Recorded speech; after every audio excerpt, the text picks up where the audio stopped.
আপনি কেন রান্না করেন? আপনার বউ থাকতে যদি আপনাকে রান্না করতে হয় তাহলে বিয়ে করে লাভ কি? ম্যাম, আমার স্ত্রী অসুস্থ। ও, ডাক্তারের কাছে নিচ্ছেন না কেন? হ্যাঁ, চিকিৎসা চলছে, কিন্তু ওর যে সমস্যা তাতে ওকে বাঁচানো সম্ভব না। ডাক্তাররা মানসিক প্রস্তুতি নিতে বলেছেন। সাইমনের দিকে এক দৃষ্টিতে তাকিয়ে রইল তৃপ্তি। বাবার অবর্তমানে মায়ের কাছে সম্পূর্ণ অফিসের দায়িত্ব। চলমান প্রজেক্টের বিষয়ে জরুরি আলোচনা করার জন্য সাইমনকে ডেকেছিল।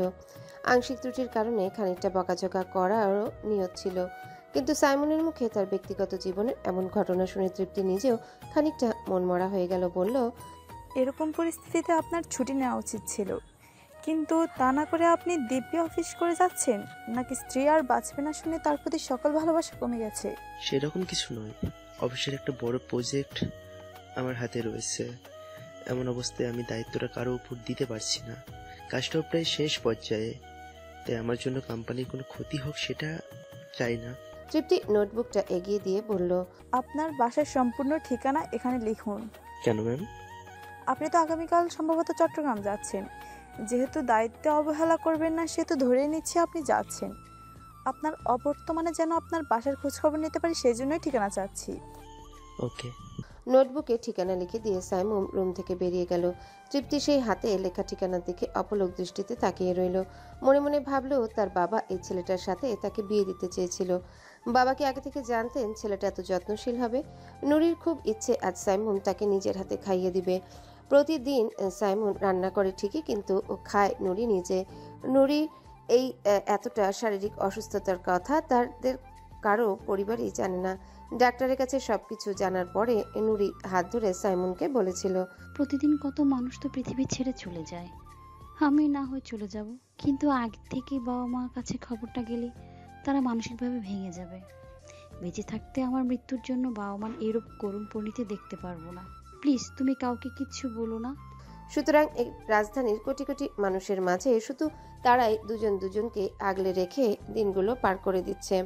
কাউকে আর জানানো হলো না, কেউ আর আসলো না। খেতে খেতে সাইমন বলল, 3 দিনের মধ্যে কাজটা শেষ হয়ে যাবে, তোমার কোনো চিন্তা নেই, নিহা তো আছে। নিহা নুরির ছোট বোন। আজ বিকেলে সে গ্রাম থেকে এসেছে। সাইমন ঢাকার বাইরে যাচ্ছে, তাই বলে শ্বশুরকে ম্যানেজ করে নুরির ছোট বোনকে নিয়ে এসেছে। সাইমনের কথা শুনে নুরি বলল, কদিন পরে যার মৃত্যু নিশ্চিত, সেই মানুষটা কি নিয়ে চিন্তা করবে বলো তো? আমার কি হারানোর মতো কিছু আছে? হে আছে তুমি। সাইমন অবাক হয়ে বলল, মানে?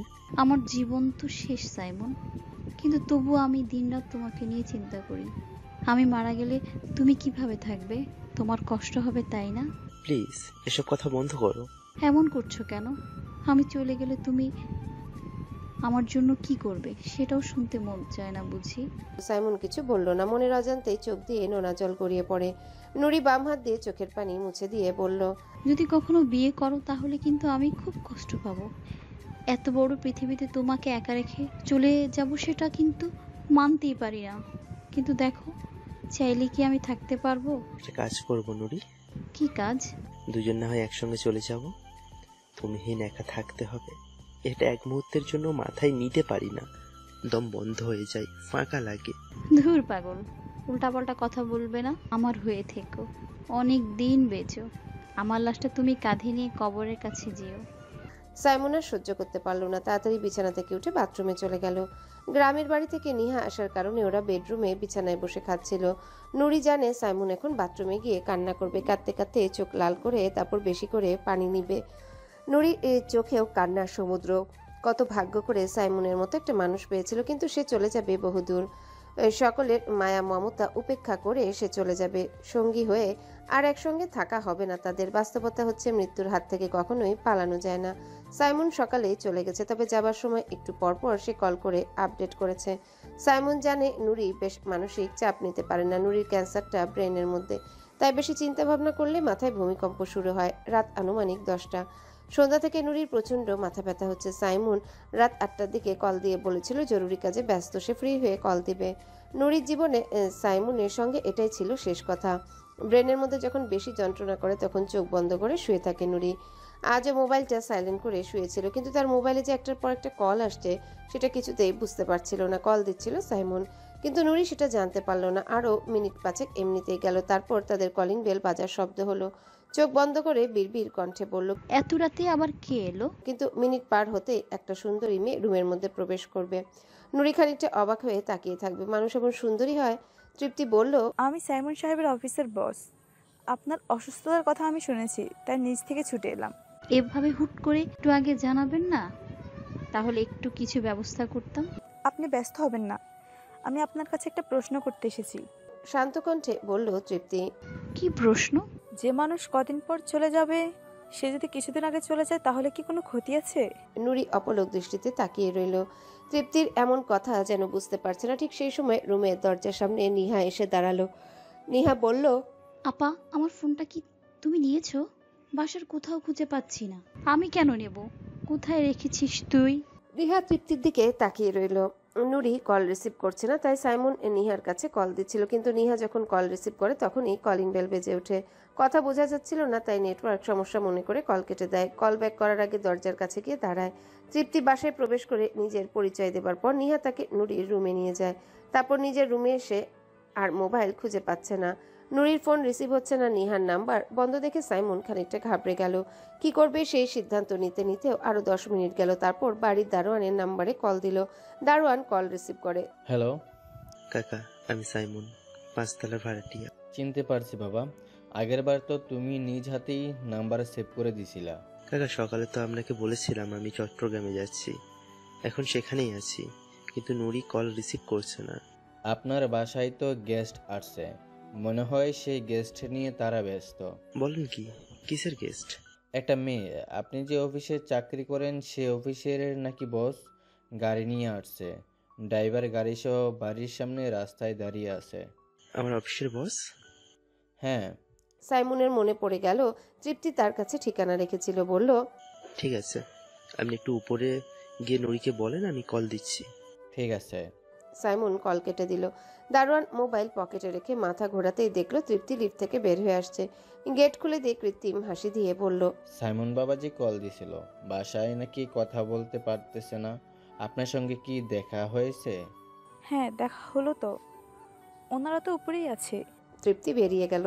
রাস্তার পাশে পার্ক করে রাখা গাড়িতে গিয়ে বসতে সেটা হর্ন বাজিয়ে মুহূর্তের মধ্যে এলাকা ত্যাগ করলো। বৃদ্ধ দারোয়ান পকেটে হাত দিয়ে 500 টাকার চকচকে নোটটা অনুভব করে খানিকটা শান্তি পেল। কিছুক্ষণ পরে আবারও সাইমন কল করাতে সে কলটা রিসিভ করলো। সাতাকে জিজ্ঞেস করাতে সে তাড়াতাড়ি মোবাইল রেখে 5 তলায় চলে গেল। সাইমনের ফ্ল্যাটে কয়েকবার কলিং বেল বাজালো, তখন আবারও সাইমনের কল। দারোয়ান বলল, বেল দিচ্ছি, কেউ তো খুলছে না। কি বলেন? দরজা ধাক্কা দেন তো। বাম হাতে মোবাইলটা রেখে ডান হাত দিয়ে দরজার হাতল ধরে হালকা ধাক্কা দিলেন। সঙ্গে সঙ্গে দরজা খুলে গেল। দরজা আগে থেকে খোলাই ছিল। সাইমনকে সে কথা জানাতেই সে বলল, তাড়াতাড়ি যেন রুমের ভিতরে গিয়ে সবকিছু ঠিকঠাক আছে কিনা সেটা চেক করেন। দারোয়ান তাই করলো। প্রথমে ডান দিকে যে রুমে গেল সেখানে নিহা ছিল।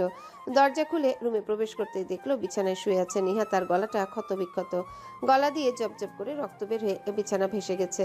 সাইমনকে কাপা কাপা গলায় বলল, লাশ? রক্ত? সাইমন বেশ চিৎকার করে বলল, কিসের লাশ? কার কথা বলছেন? আমার নুরি ঠিক আছে তো কাকা? ওপাশ থেকে কোনো উত্তর আসে না। কলটা কেটে যায়। সাইমন পাগলের মতো হয়ে বাড়িওয়ালার নাম্বারে কল করে। বাড়িওয়ালা তার স্ত্রীকে সঙ্গে নিয়ে ফ্ল্যাটে আসে। তিনি প্রথমে নুরির রুমে যান। বাথরুমের সামনে ফ্লোরে রক্তাক্ত নুরির মৃতদেহটা দেখতে পান তারা। সঙ্গে সঙ্গে কল করেন পুলিশ স্টেশনে, তবে দারোয়ান কোথাও নেই, সে পলাতক। ঘণ্টাখানেক পরে পুলিশ এসে বাসা থেকে 2টো মেয়ের লাশ উদ্ধার করে। পুলিশের সঙ্গে সঙ্গে সাদা চাদর জোড়ানো একটা লোক আসে। চারিদিকে তীক্ষ্ণ দৃষ্টিতে কত কিছুই যেন খুঁজে বেড়ান। তারপর আস্তে ধীরে বাড়িওয়ালার কাছে গিয়ে বলেন, আমি রেহানুল ইসলাম সাজু, সবাই সাজু বলেই ডাকে। ফ্ল্যাটে সবার আগে কে প্রবেশ করে লাশ দেখতে পান? বাড়িওয়ালা তার স্ত্রী দুজন দুজনের দিকে তাকিয়ে আছে। সাজু ভাই কিছু না বলে তাদের কাছ থেকেই উত্তরের অপেক্ষায় দাঁড়িয়ে রইলেন। বাড়ির মালিক আসলাম ফরাজি। বাড়িটা 6 তলা। নিজের 2 মেয়ের স্ত্রীকে নিয়ে তিনি 3 তলায় থাকেন। সাজু ভাইয়ের প্রশ্ন শুনে তিনি বললেন, চট্টগ্রাম থেকে সাইমন আমাকে কল করেছিল, বলেছিল যে ওর বাসায় নাকি ঝামেলা হচ্ছে। আমি তখন আমার স্ত্রীকে নিয়ে এখানে এসে সব কিছু দেখতে পাই।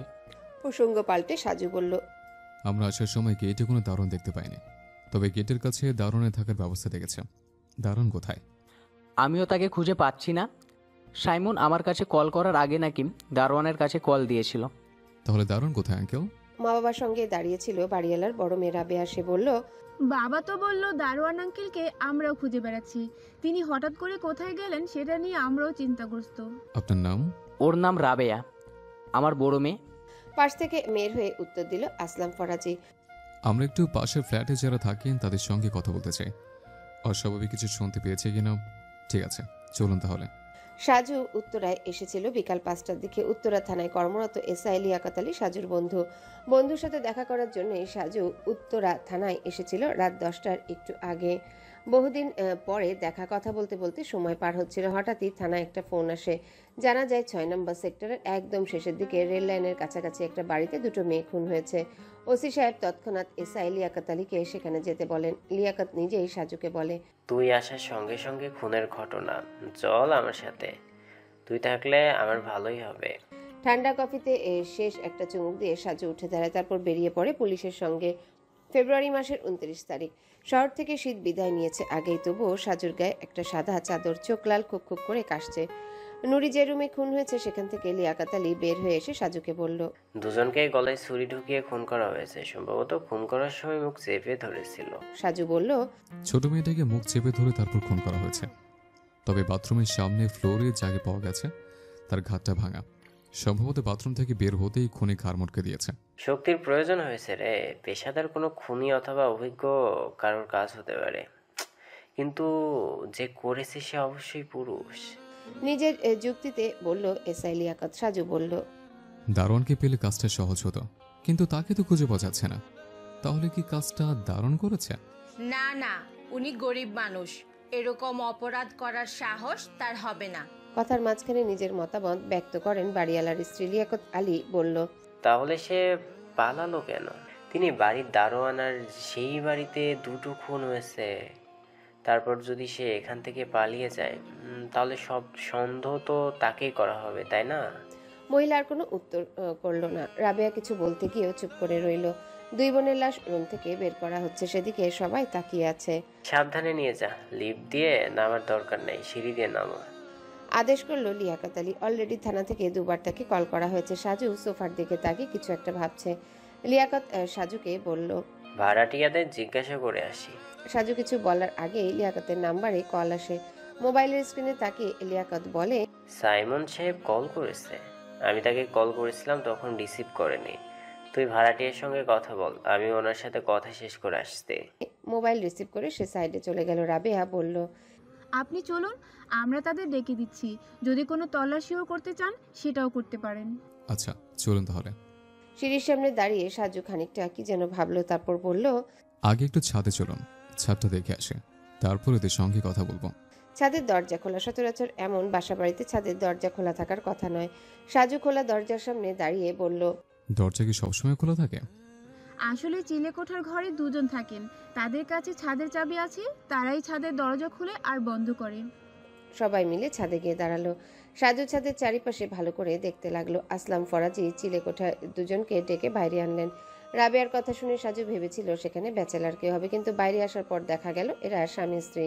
ছাদের দরজা খোলা কেন, সেই প্রশ্নের উত্তরে তারা বলেন, দারোয়ান ছাদে এসেছিল। সে নাকি কাকে সিঁড়ি দিয়ে ওপরে আসতে দেখেছে। ছাদে এসে আমাকে ডেকে তুললো। 2 জনে মিলে চারিদিকে খুঁজলাম, কিন্তু কোথাও কেই ছিল না। এক নিঃশ্বাসে কথাগুলো ও বলে গেল। দারোয়ান ছাদে এসেছিল? সে কি আপনাদের কিছু বলে নাই? কতক্ষণ ছিল আপনাদের সাথে? এই ধরেন 10 মিনিটের মতো। জিজ্ঞেস করলাম কি হয়েছে, সে কিছু বলল না। চারিদিকে তাকিয়ে ভিড় করে কি যেন বলতে লাগলো। 5 তলায় যে 2টো খুন হয়েছে সেটা বলেনি? খুন হয়েছে? কই না তো। সাজু বলল, আপনাদের কিছু বললো না? এদিকে দারোয়ানকে কোথাও খুঁজে পাওয়া যাচ্ছে না, তাহলে তিনি ছাদ থেকে কোথায় গেল? তখনই তড়িঘড়ি করে হাঁপাতে হাঁপাতে ছাদে এলো এসআই লিয়াকত আলী। সে বেশ উত্তেজিত হয়ে বলল, সাজু, সাইমন সাহেবের সাথে কথা বললাম, তিনি চট্টগ্রাম থেকে রওনা দিয়েছে। খুনিকে সেটাও জানতে পেরেছি, চল তাড়াতাড়ি। সাজু বেশ অবাক হয়ে বলল, কে খুন করেছে? খুন করেছে সাইমন সাহেবের অফিসের বস। খুনি একটা মেয়ে। দারোয়ানের লাশ দেখা মাত্র 5 মিনিট আগে সে ফ্ল্যাট থেকে বের হয়েছিল। মেয়ে? সেটা কিভাবে সম্ভব? সাইমনের সঙ্গে কথা বলে লিয়াকত যা যা জেনেছে সবটাই সাজুকে খুলে বলল। সাজু বলল, ব্যাপারটা তো জটিল হয়ে গেল। দারোয়ানের সঙ্গে কথা বলার পরে যদি দারোয়ান ফ্ল্যাটে এসে লাশ দেখতে পায়, আর খুন করলে যদি সে তৃপ্তি মেয়েটা করে, তাহলে দারোয়ান ছাদে কেন এসেছিল? কাকে দেখছে সে? আর সে গেল কোথায়? আমরা কিভাবে বুঝবো স্যার? আমরা তো দরজা বন্ধ করে শুয়ে পড়েছিলাম। আপনারা এসে যখন ডাকছেন তখন উঠলাম। কাপা কাপা গলায় বলল চিলে কোঠার স্ত্রী। মানে উপরে পানির ট্যাঙ্কের ওখানে? হ্যাঁ, আমাদের সকালে অফিসে যেতে হয়, তাই তাড়াতাড়ি ঘুমাই। দারোয়ান কাকা ছাদে এসে কথা বলার পরে আমার রুমে যায়। জানালা খোলা ছিল, তাই সেটা বন্ধ করতে গিয়ে দেখি কাকা লোহার সিঁড়ি দিয়ে উপরে যাচ্ছে। লিয়াকত, চলো তো উপর উঠে দেখে আসি। সাজু সামনে আর লিয়াকত আলী তার পিছনে পিছনে লোহার সিঁড়ি দিয়ে উঠে গেল। সিঁড়ি দিয়ে উঠে ডান দিকে সরু স্থানে গিয়ে সাজু থমকে গেল। পেছনে দাঁড়িয়ে আতঙ্কিত চোখে তাকিয়ে রইল এসআই লিয়াকত। দারোয়ানের নিথর দেহটা পড়ে আছে। বিড়বিড় করে সাজু বলল, একেও ঘাড় মোটকে খুন করা হয়েছিল লিয়াকত। এত উপরে লোকটা মরতে এলো কেন? মারতে এসে মরে গেছে। তাই তো দেখছে। তোকে এই মামলা নিয়ে অনেক ভুগতে হবে। তুই ভেবেছিলে ফোন করেছে সাইমন সাহেবের অফিসের বস, কিন্তু দেখ, খুনি তো অন্য কেউ। তাহলে খুনগুলো করলো কি? নিচ থেকে নতুন মেয়ের কণ্ঠ শোনা গেল। অফিসার, ওখানে কাজ শেষে হলে নিচে আসুন। আমি তৃপ্তি, সাইমনের অফিসের বস। সাইমন নাকি আমার বিরুদ্ধে অভিযোগ করেছে। সাজু বলল, এখন আপনার বিরুদ্ধে পুলিশ কোনো অ্যাকশনে যায়নি, তাহলে কিভাবে জানলেন যে সাইমন আপনার বিরুদ্ধে অভিযোগ করেছে? সাইমন আমাকে কল করেছিল, খুব উত্তেজিত হয়ে কথা বলছিল, বারবার হুমকি দিচ্ছে আমাকে সে ফাঁসিতে ঝুলাবে। বেশ বিরক্ত আর উদাস হয়ে কথাগুলো বলল তৃপ্তি। এই বাসা থেকে থানায় কল গিয়েছিল রাতে 11:15টার দিকে। সাইমনের কথা অনুযায়ী আপনি তার কিছুক্ষণ আগে ফ্ল্যাট থেকে বের হয়েছেন। সাইমন সাহেব নেই, তবু এত রাতে কেন তার বাসায় এসেছিলেন? চাদরটা খানিকটা টেনে দিয়ে প্রশ্ন করলো সাজু ভাই। আসলে সাইমনের কাছে গতকাল শুনেছিলাম তার স্ত্রী অসুস্থ, ব্রেন ক্যান্সার ধরা পড়েছে, খুব বেশি দিন বাঁচবে না। তাই ভাবলাম আমাদের অফিসের জন্য যেহেতু সে ঢাকার বাইরে যাচ্ছে, সেহেতু আমি একটু দেখে যাই। ভাবির ব্রেন ক্যান্সার ছিল? অবাক হয়ে জানতে চাইল রাবেয়া। তারা সবাই ছাদেই দাঁড়িয়ে আছে। নুরির ব্রেন ক্যান্সার শুনে সকলের মধ্যে যেন একটা প্রশ্নের জন্ম দিয়েছে। সাজু বলল, আপনার সঙ্গে কি কি কথা হয়েছিল তাদের? সবকিছু ঠিকঠাক ভাবেই বলেন। আমি অফিস থেকে সরাসরি এখানে আসি। দারোয়ানের সঙ্গে কথা বলাতে সে বলে রাত 10টার পরে বাইরে কারো ভেতরে আসার অনুমতি নেই, কারো গেস্ট এলে ভাড়াটিয়া নিজে নেমে আসতে হবে। তারপর আমার ড্রাইভার ওনাকে 500 টাকা দিল, তখন দারোয়ান রাজি হয়ে গেট খুলে দেয়। এক প্রকার ঘুষ দিয়ে আপনি বাড়ির ভেতরে প্রবেশ করলেন। কি অদ্ভুত মানুষ আপনি। বিরক্ত হয়ে কথাটা বলল আসলাম ফরাজির বড় মেয়ে রাবেয়া। কিন্তু তৃপ্তি সেই কথার জবাবে বলল, আমি তাকে বলেছিলাম যে সাইমন সাহেবের স্ত্রী অসুস্থ, তাই আসতে পারবে না। দরকার হলে সে যেন বাড়ির মালিকের সঙ্গে কথা বলে।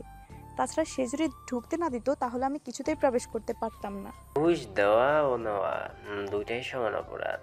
খানিকটা জোর দিয়ে বললেন লিয়াকত আলী। সাজু বলল, তারপর বাসায় ঢুকে কি করলেন? সবাইকে পরোয়া করে তৃপ্তি বলল, দরজা খুলেছিল সাইমনের শালি।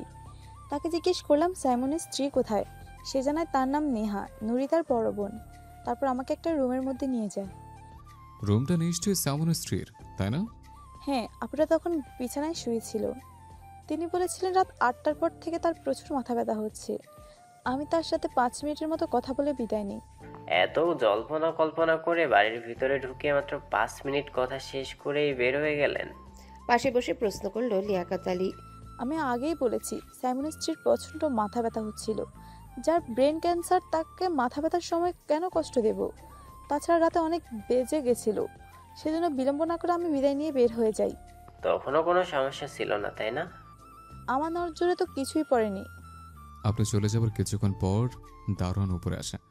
আসার পরে তিনি ফ্ল্যাটের দরজা খোলা পেয়ে প্রবেশ করেন। তারপর রুমের মধ্যে রক্তাক্ত দেহগুলো আবিষ্কার করে। বিষয়টা কিভাবে কি হলো আমি সত্যি বুঝতে পারছি না। তাছাড়া আমি যদি তাদের খুন করে চলে যাই, তাহলে ছাদে এসে দারোয়ান তো আর মারতে পারবে না, তাই না? চিলেকোঠার স্বামী স্ত্রী দুজনেই সামনে দাঁড়িয়েছিল।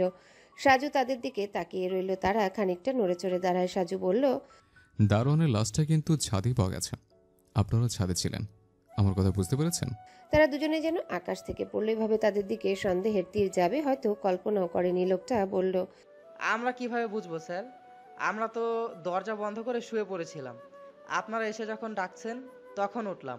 তোমার বউ যখন দেখলো দারোয়ান ট্যাঙ্কির ছাদে যাচ্ছে, তখন কি তোমাদের মনে হয় নাই যে লোকটা কি করছে একটু দেখি? বিরক্ত আর রাগের মাধ্যমে প্রশ্ন করলো এসআই লিয়াকত আলী। সাজু ভাই তখন বাড়িওয়ালা আসলাম ফরাজির দিকে তাকিয়ে বলল, সন্দেহের দৃষ্টিকোণ থেকে পুলিশ এখন এদের দুইজনকে থানায় নিয়ে যাবে।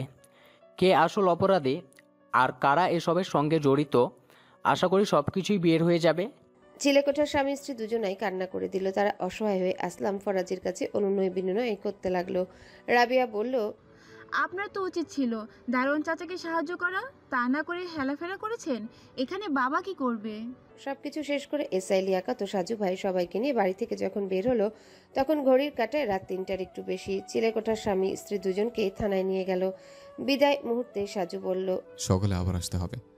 সাইমন সাহেব চট্টগ্রাম থেকে ফিরলে তার সাথে কথা বলতে হবে। নুরি, নিহার মা বাবা তো আসবেন।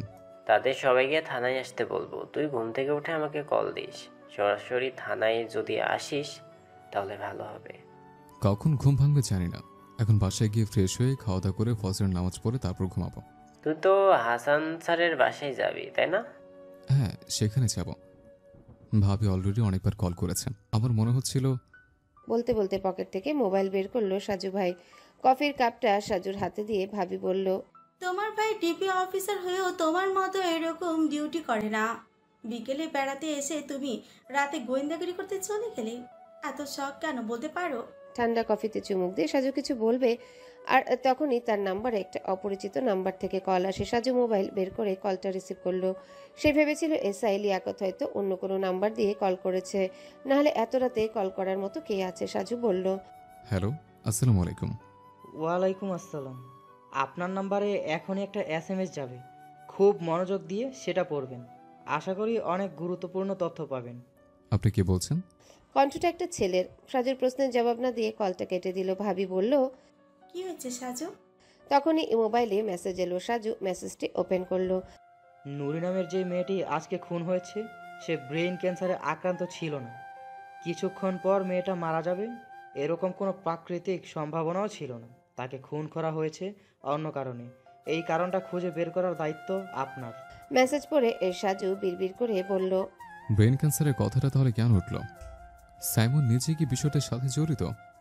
যদি তাই হবে তাহলে সেটা কি? রাজলক্ষ্মী কমপ্লেক্সের অপোজিট বিল্ডিং এর একটা জনপ্রিয় কফি শপে বসে আছে সাজু ভাই। সাজুর সামনে বসে আছে সাইমন। সাইমনের চোখ লাল টকটক করছে, দেখেই বোঝা যাচ্ছে সারা রাত এক ফোঁটা ঘুম হয়নি। নিজের ভালোবাসার মানুষ হারিয়ে গেলে মানুষ হারানোর কষ্ট সহজে কি মেনে নিতে পারে? থানায় পুলিশের সঙ্গে কথা হয়েছে? নীরবতা ভেঙে প্রশ্ন করলো সাজু ভাই। চট্টগ্রাম থেকে ফিরে সরাসরি বাসায় যাই। সেখান থেকে থানায় গেছিলাম। তাদের সঙ্গে কথা হয়েছে। আমার নুরিকে ওরা হত্যা করলো, অথচ এরা আমার সঙ্গে কত উল্টোপাল্টা প্রশ্ন করে। খানিকটা আফসোসের সাথে বলল সাইমন, তদন্তের জন্য কত কিছু তো জিজ্ঞেস করতে হয় সাইমন সাহেব, তাতে করে আসল অপরাধীকে খুঁজে পেতে সহজ হয়। অপরাধীকে ওনারা গ্রেফতার করেছে। ছাদের চিলেকোঠায় যারা থাকতো তারাই তো আমার নুরিকে খুন করেছে। তাদের গ্রেপ্তার করা হয়েছে সন্দেহ করে। সরজমিনে আমরা সবকিছু ঘাটাঘাটি করে তাদের বেশি সন্দেহ করেছে। পুলিশ এখন তাদের আরো ভালো করে জিজ্ঞাসাবাদ করবে। আপনি আমাকে কেন ডেকেছেন? এসআই লিয়াকত স্যার বলছিলেন আপনি নাকি জরুরি কথা বলতে চান। সকালে ঘুম থেকে উঠে সাজু তার বন্ধুদের কাছে কল দিয়ে মামলার আপডেট জিজ্ঞাসা করে। লিয়াকত আলী জানান, সাইমন সকাল 7টার দিকে ঢাকা এসেছে। যশোর থেকে নুরির মা বাবা দুজনে এসেছে। তারা সবাই থানায় গিয়ে কথা বলেছে। সাজু ভাই তখন বলেছিল যে সাইমনের সঙ্গে একাকি একটু কথা বলতে চায়, তবে লিয়াকত চাইলে থাকতে পারে, কিন্তু লিয়াকত সেটা করেনি। সাইমনকে সে সাজুর সঙ্গে দেখা করতে বলেছে। এটাও বলে দিয়েছে স্ত্রীর হত্যার বিচার পেতে হলে কোনো কিছু গোপন না করে যেন সাজুর সঙ্গে সব সত্যি বলে দেয়। ভোররাতের মেসেজের কথা সাজু কাউকে বলেনি। এরকম নাম পরিচয়বিহীন কোনো তথ্যের সত্যতা নিশ্চিত না হয়ে কাউকে জানানো বোকামি। তাছাড়া মেসেজ আসার পর থেকে সেই নাম্বারটা বন্ধ রাখা আছে। হতে পারে বিভ্রান্ত করার জন্য কেউ পথের দিক পরিবর্তন করে দিতে চাইছে। টিস্যু নিয়ে সাইমন চোখ মুছল। সাজু ভাই বলল, আপনার সঙ্গে আমিও কিছুক্ষণ উল্টাপাল্টা প্রশ্ন করতে চাই। আশা করি বিরক্ত না হয়ে সেগুলোর জবাব দিবেন। নিজে যদি মনে করেন সেগুলো উল্টোপাল্টা কথা, তাহলে কেন শুধু শুধু সেগুলো জিজ্ঞেস করবেন? আপনাদের কাউকে বোঝাতে পারবো না আমি নুরির জন্য কতটা কষ্ট পাচ্ছি। এতটা কষ্ট তো পাওয়ার কথা নয় সাইমন সাহেব, কারণ আপনার স্ত্রী তো ব্রেন ক্যান্সার আক্রান্ত হয়েছিল। সে যে পৃথিবী থেকে বিদায় নেবে সেরকম মানসিক প্রস্তুতি তো আপনার ছিল। আমার স্ত্রীর ক্যান্সারের কথা আপনি কিভাবে জানেন? পুলিশ বলছে। না, আপনার অফিসের বস তৃপ্তি বলেছেন। মনে হয় আপনি তাকে বলেছিলেন এটা, তাই না? হ্যাঁ বলেছিলাম। প্রতিদিন অফিসে যেতে বিলম্ব হতো, তাই সেই কারণ জিজ্ঞেস করাতে আমি তাকে পরশু সত্যটা বলেছিলাম। সত্যিটা নাকি মিথ্যাটা? মিথ্যে কেন বলবো? নুরি ক্যান্সারের সাথে লড়াই করছে অনেক দিন ধরে। প্রতিদিন তার অসহ্য যন্ত্রণার কাতরানি আমি ছাড়া আর কেউ জানে না, কাউকে বলিনি আজও। সাইমন সাহেব, মনে করুন কোনোভাবে পরীক্ষা করে কিংবা অনাকাঙ্ক্ষিতভাবে আমরা জানতে পারলাম আপনার স্ত্রী মানে নুরির কোনো ক্যান্সার ছিল না, তাহলে কি সেটা ভুল হবে? কিসব আজে বাজে কথা বলছেন? নুরির ক্যান্সার অনেক দিনের। আমাদের বাসায় ভালো করে তল্লাশি করলে আপনারা ওর সকল মেডিসিন, প্রেসক্রিপশন, টেস্ট রিপোর্ট দেখতে পেতেন। আমরা সবকিছু দেখেছেন, আপনি উত্তেজিত হবেন না। আমি আপনাকে মনে করতে বলেছি, পুরোপুরি মেনে নিতে বলিনি। সাইমন কিছু বলল না। সাজু সামনে রাখা ঠান্ডা কফিতে চুমুক দিল। সাইমনের মনে হচ্ছে তার সামনে যিনি বসে আছে তিনি পৃথিবীতে একমাত্র ঠান্ডা কফি ছাড়া কিছু চিনে না, কারণ এখানে আসার পর সে 4 কাপ কফি খেয়ে ফেলেছে। প্রথম এসে একসঙ্গে 4 কাপ ঠান্ডা কফির অর্ডার করতে সাইমন চমকে যায়। সে ভেবেছিল তারা দুজন ছাড়া আরো দুজন হয়তো আসবে, কিন্তু পরক্ষণে সাজু তাকেই বলেছিল, নিশ্চয়ই সারা রাত কিছু খাওয়া হয়নি, অনেক বেলা হয়ে গেছে, কি খাবেন? সাইমন কিছুই খেতে রাজি হলো না। গতকাল সকালে যে মানুষটা তাকে নিজের হাতে খাইয়ে দিয়েছিল, যার হাতের খাবার খেয়ে সে বাসা থেকে বের হয়ে চট্টগ্রামে গেল, সেই মানুষটা আজকে হাসপাতালের মর্গে পড়ে আছে। সাজু আবারও বলল, যেখানে পোস্টমর্টেম করা হবে সেখানে আমি বলে দিয়েছি যেন ব্রেন ক্যান্সারের বিষয়টা ভালো করে পরীক্ষা করা হয়, সুতরাং সত্যিটা জানতে কোনো অসুবিধা হবে না। দেখুন ভাই, আমার নুরি ক্যান্সারে আক্রান্ত ছিল, তাতে কোনো সন্দেহ নেই। যে ডাক্তার দীর্ঘদিন ধরে ওর চিকিৎসা করছিল, আপনি চাইলে আমার সঙ্গে সেই ডাক্তারের কাছে গিয়ে কথা বলতে পারেন। আমি তো সেটাই চাচ্ছি, যিনি আপনার স্ত্রীর চিকিৎসা করেছিল তার সঙ্গে দেখা করতে চাই। প্লিজ ভাই, আমার স্ত্রীকে হত্যা করা হয়েছে, আপনারা হত্যাকারীদের প্রমাণ সহ গ্রেপ্তার করুন। সে তো ক্যান্সারে মারা যায়নি। ডাক্তারের কাছে গিয়ে কেন সময় নষ্ট করতে চাচ্ছেন? আমি আপনাকে আগেই বলেছি, অযথা সময় নষ্ট করার মতো মানসিকতা আমার নেই। আমার সঙ্গে বাইক আছে, আপনি আমার সঙ্গে চলুন, আমরা দুজন মিলে ডাক্তারের সঙ্গে পরে কথা বলবো। ঠিক আছে, চলুন তাহলে। খানিকটা অনিচ্ছায় রাজি হলো সাইমন। কফি শপ থেকে বের হয়ে নিচে নামার সময় সাজু ভাই একা একাই বললেন, নিজেকে শান্ত করুন, যা হয়েছে সেটা কখনো পরিবর্তন করা যাবে না। দুঃখ আছে বলেই শোক এতটা মূল্যবান।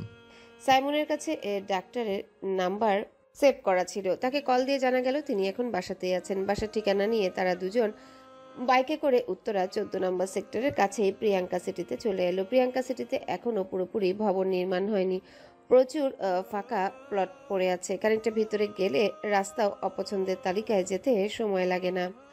সেখানেই একটা বাড়ির সামনে এসে সাজু বাইক থামালো। দারোয়ানের সঙ্গে কথা বলে ভিতরে যাবার অনুমতি মিলে গেল। ফ্ল্যাট, ফার্নিচার, আসবাবপত্র সবকিছুই নতুন। দেখেই বোঝা যাচ্ছে খুব বেশি দিন আগে তারা এখানে আসেনি। নীল রঙের ড্রেস পরিহিত যে মেয়েটা দরজা খুলে দিল, সে সাজুর দিকে তাকিয়ে অবাক হয়ে বলল, আপনি সাজু ভাই না?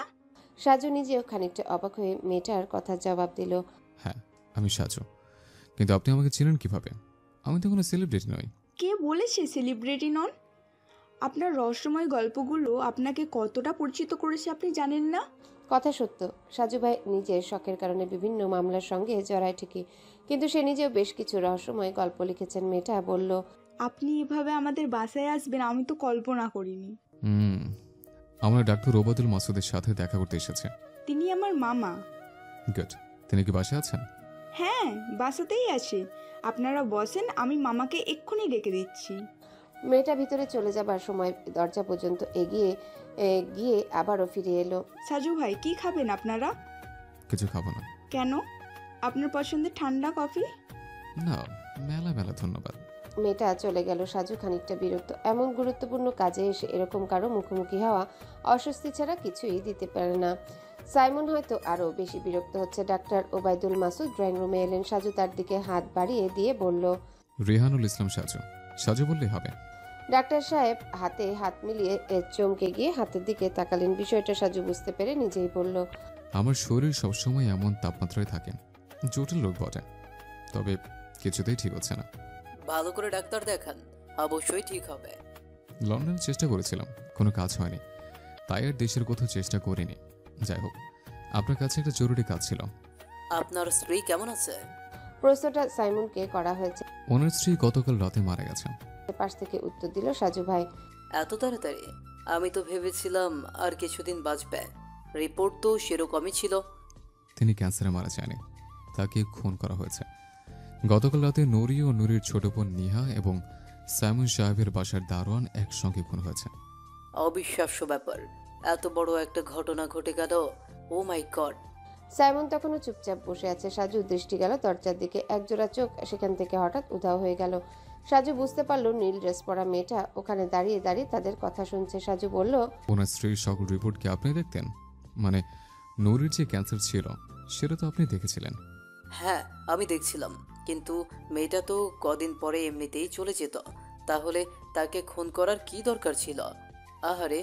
ডাক্তার সাহেব, আপনারা মানুষের সেবক, দিন দিন অসংখ্য অসুস্থ মানুষের সেবা করেন। আমি আপনার কাছে একটা কথা জিজ্ঞেস করতে এখানে এসেছি। কি কথা বলেন? নুরির কি সত্যি সত্যি ব্রেন ক্যান্সার ছিল? হতবাক হয়ে দাঁড়িয়ে রইল ডাক্তার ওবায়দুল মাসুদ। যেন এরকম অদ্ভুত কথা এ জীবনে আর কোনোদিনও শোনেন নাই। বললেন, আপনি কি রসিকতা করছেন? না, আমি জানার জন্য প্রশ্ন করছি। আপনাকে তো একটু আগেই বললাম যে ওনার স্ত্রীর সব কিছুর রিপোর্ট আমি দেখতাম। জি, আমার মনে আছে, কিন্তু তবু আমি জানতে চাচ্ছি নুরি সত্যি সত্যি অসুস্থ ছিল কিনা। আপনি কিসব কথা বলছেন সাইমন সাহেব? আপনি কি এই জন্য আমার বাসায় দেখা করতে এসেছেন? তিনি আমার কথা বিশ্বাস করছিল না, তাই আপনার কাছে নিয়ে এসেছি। দেখুন মিস, আপনি এখন আসতে পারেন। আপনার এরকম উদ্ভট প্রশ্নের কোনো উত্তর নেই। তার স্ত্রী মারা গেছে, তাকে শান্ত হতে দিন। মারা যায়নি, মারা হয়েছে, মানে খুন করা হয়েছে। তো সেখানে আমি কি করব? আমি তো আমার রোগীকে খুন করব না, তাই না? সাজু উঠে দাঁড়ালো। পকেট থেকে নিজের একটা কার্ড বের করে সেটা সামনে টেবিলের উপর রেখে সাজু ভাই বলল, আমার ফোন নম্বর আর ইমেল অ্যাড্রেস আছে। আমি একটা তদন্তের জন্য আপনার কাছে এসেছি। আমার মনে হচ্ছে আপনার মাধ্যমে অনেক কিছু জানতে পারবো। যদি কিছু বলতে চান তাহলে 24 ঘন্টার যে কোনো সময় কল দিবেন। কথাগুলো বলে সাইমনকে নিয়ে বের হয়ে গেল সাজু ভাই। যাবার সময় আর চোখে লক্ষ্য করলো দরজার কাছে মেয়েটা এখনো আছে। সাজু তার শেষ কথাগুলো মেয়েটার উদ্দেশ্যেই বলেছে। বাড়ি থেকে বের হয়ে সাইমনকে বলল, সরি সাইমন সাহেব, আপনার মানসিক বিপর্যয় চলছে, তবু এরকম হয়রানি করছে। আমি কি এখন যেতে পারি? আমি বাইকে করে আপনাকে পৌঁছে দেব। নো থ্যাঙ্কস, আমি বাইকে চড়তে পারি না, তখন এতটুকু আসতে অনেক কষ্ট হয়েছে। তবুও বাইকে করে সামনে এসে সাইমন একটা রিক্সা নিয়ে নিল। সাজু একা একা বাইক নিয়ে এগিয়ে চলছে। মোবাইলে কল আসাতেই বাইকটা রাস্তার পাশে দাঁড় করিয়ে কলটা রিসিভ করে।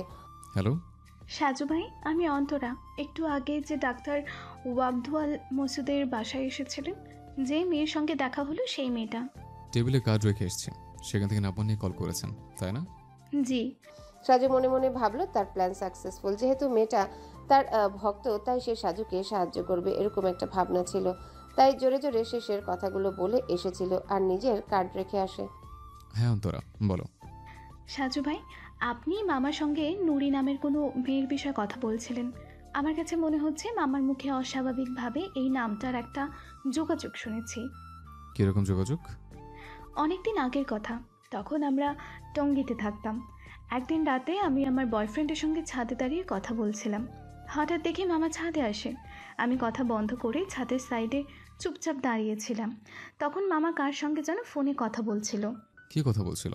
বলছিল যে নুরি মেয়েটার রিপোর্ট এমনভাবে তৈরি করেছে, মেয়েটা সত্যি সত্যি ভেবেছে তার ব্রেন ক্যান্সার হয়েছে।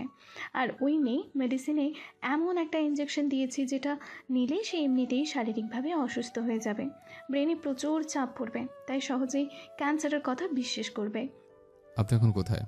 আমি এতটুকু বলার পরে সাজু শুনলো ওপাশে মেয়েটা কাছে আরও কেউ এসেছে। সাজু শুনতে পেল মেয়েটা কাকে যেন বলছে, কে আপনি?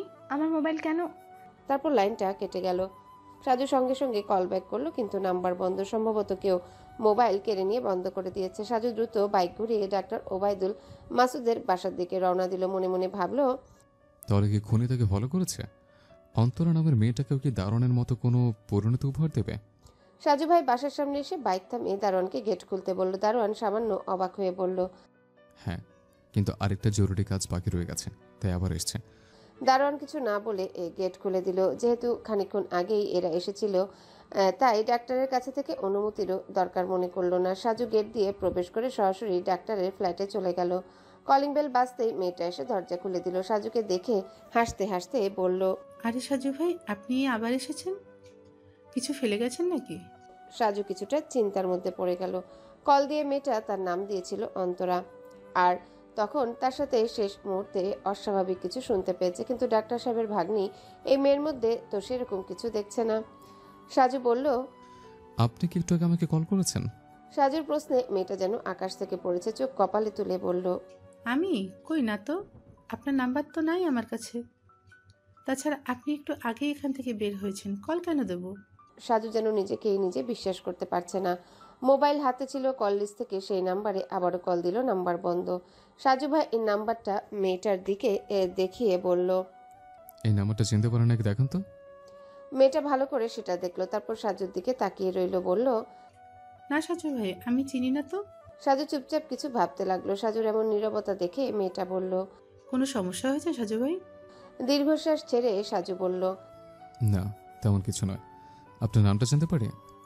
অবশ্যই, আপনার নাম তাহিয়া তাবাসসুম। ও আচ্ছা, ঠিক আছে তাবাসসুম, আমি তাহলে আসি, পরে আবার দেখা হবে। বিদায় নিয়ে সাজু অনেকটাই চিন্তিত হয়ে বাসা থেকে বের হয়ে গেল। রাস্তায় নেমে বাইকে বসে রাস্তায় চলতে চলতে শুধু ভাবছে কলটা কার ছিল। বাইক চালিয়ে সাজু সরাসরি আজমপুরে চলে এলো। এসআই লিয়াকতকে কল দিতে সে বের হয়ে এলো। দুজনে মিলে রাস্তার পাশের একটা চায়ের দোকানের সামনে দাঁড়ালো। সবকিছু শুনে লিয়াকত বলল, মানুষ বলে না অতি লোভের চোর, মানুষ বলে না অতিভক্তি চোরের লক্ষণ। আমি তো মনে হয় সাইমনের মধ্যে কোনো একটা ঝামেলা আছে রে ভাই। থাকতেও পারে। উদাস হয়ে উত্তর দিল সাজু।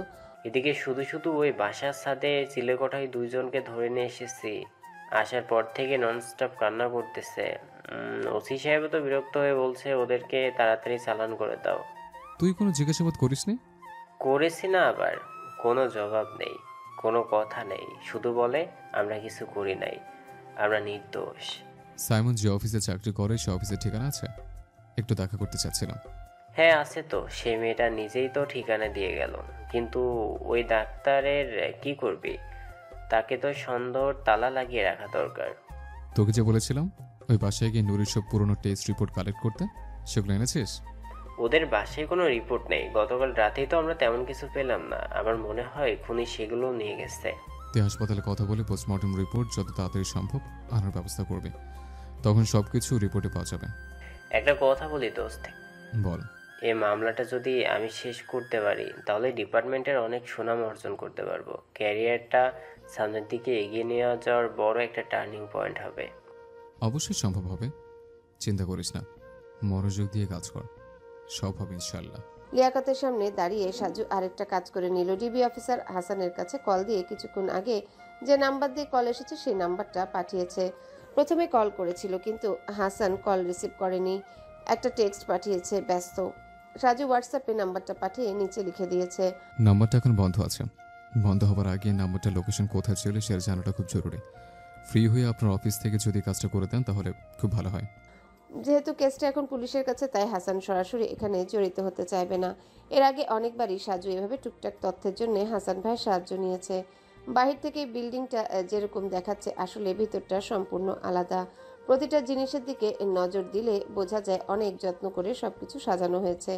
রিসেপশনের মেয়েটা সাজুকে বসতে বলে তৃপ্তির কাছে কল দিল। সাজু ভেবেছিল তাকে হয়তো পিয়ন ধরনের কেউ এসে নিয়ে যাবে, কিন্তু তৃপ্তি নিজেই রিসেপশনে চলে আসবে এতটা আশা করেনি। কেমন আছেন সাজু সাহেব? জি আলহামদুলিল্লাহ, আপনাকে বিরক্ত করতে চলে এলাম, তবে বেশি সময় নষ্ট করব না। কোনো সমস্যা নেই, প্লিজ আসুন। তৃপ্তি নিজেই সাজুকে নিয়ে তার রুমে গেল। সাজু চারিদিকে তাকিয়ে আরেকবার অবাক হলো। মুখোমুখি বসে তৃপ্তি বলল, কি খাবেন বলেন? কিছু খাবো না। আপনার ফেভারিট ঠান্ডা কফি নিন, আপনার সঙ্গে আমিও না হয় খেলাম। তা দিতে পারেন।